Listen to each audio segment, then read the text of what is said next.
कभी सोचा है कि भारत का नक्शा जैसा दिखता है वैसा क्यों है? आज हम इसी सवाल की तह तक जाएंगे। चलिए हमारे साथ इस विशाल देश की एक शानदार दृश्यात्मक यात्रा पर चलते हैं। तो शुरुआत करते हैं सबसे बुनियादी सवाल से। दुनिया के नक्शे पर भारत आखिर है कहाँ? आइए इसकी सही जगह को समझते हैं। देखिए, भारत हिंद महासागर के ठीक सिर पर बैठा है, जो एशिया के दक्षिणी हिस्से में एक बड़े प्रायद्वीप की तरह फैला हुआ है। और सदियों से इसकी यही अनोखी लोकेशन इसके इतिहास और व्यापार के लिए बहुत ज्यादा जरूरी रही है। अच्छा, अब जब हमने इसे दुनिया के नक्शे पर देख लिया है, तो चलिए थोड़ा और जूम इन करते हैं। भारत की सटीक सीमाएं क्या हैं? आइए जरा इसके कोऑर्डिनेट्स पर एक नजर डालें जो इसकी हदें तय करते हैं। आप नक्शे को एक ग्रिड की तरह सोचिए। भारत की जो मुख्य भूमि है वो इन अक्षांशीय यानी लैटिट्यूड और देशांतरीय यानी लॉन्गिट्यूड रेखाओं के अंदर आती है। और मजे की बात यह है कि ये दोनों दिशाओं में लगभग 30 डिग्री तक फैला है, जो हमें एक बड़े ही दिलचस्प सवाल पर ले आता है। अब सवाल ये है कि इतने बड़े देश में समय का हिसाब कैसे रखा जाए। इसके लिए एक सेंट्रल लाइन यानी मानक मध्याह्न रेखा का इस्तेमाल होता है। ये बहुत जरूरी है क्योंकि इसके बिना देश के पूर्वी और पश्चिमी हिस्सों के समय में लगभग 2 घंटे का फर्क होता। सोचिए, एक ही देश में ट्रेन या फ्लाइट पकड़ना कितना मुश्किल हो जाता। तो ये मानक मध्याह्न रेखा सिर्फ नक्शे पर एक लकीर नहीं है, ये भारत का टाइम जोन तय करती है। और इसी वजह से हमारा समय दुनिया के मानक समय यानी ग्रीनविच मीन टाइम से 5.5 घंटे आगे है। मतलब जब लंदन में दोपहर होती है तो यहाँ भारत में शाम हो रही होती है। चलिए अब आगे बढ़ते हैं और देखते हैं कि ये सब मिलकर कैसे एक मजेदार भौगोलिक पहेली बनाते हैं। तो पहेली ये है कि अगर भारत लगभग 30 डिग्री चौड़ा और 30 डिग्री ही लंबा है, तो फिर ये एक परफेक्ट स्क्वायर जैसा क्यों नहीं है? लॉजिक तो यही कहता है कि उत्तर दक्षिण और पूर्व पश्चिम की दूरियां बराबर होनी चाहिए, पर असल में ऐसा है नहीं।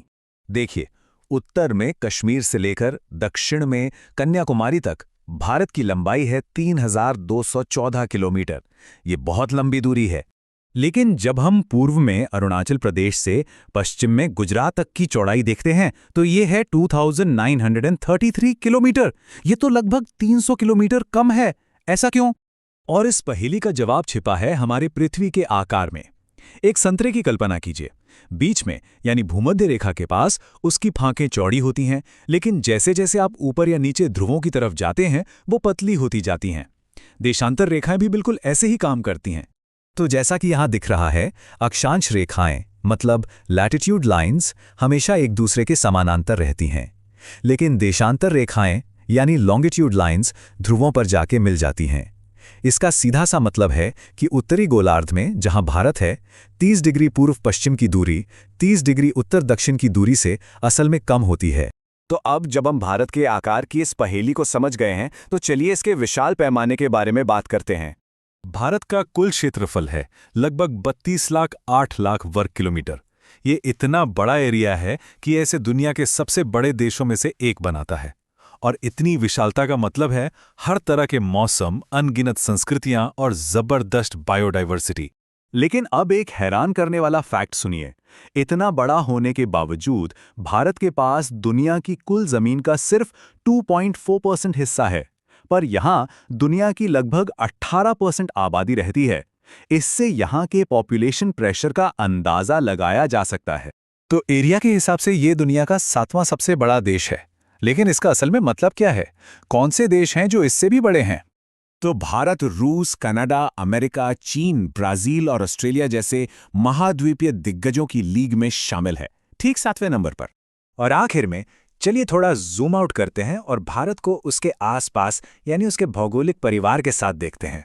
भारतीय उपमहाद्वीप ये सिर्फ एक राजनीतिक शब्द नहीं है, ये एक अलग भूभाग है जिसे उत्तर में विशाल हिमालय और बाकी तीनों तरफ से समुद्र पूरे एशिया से अलग करते हैं।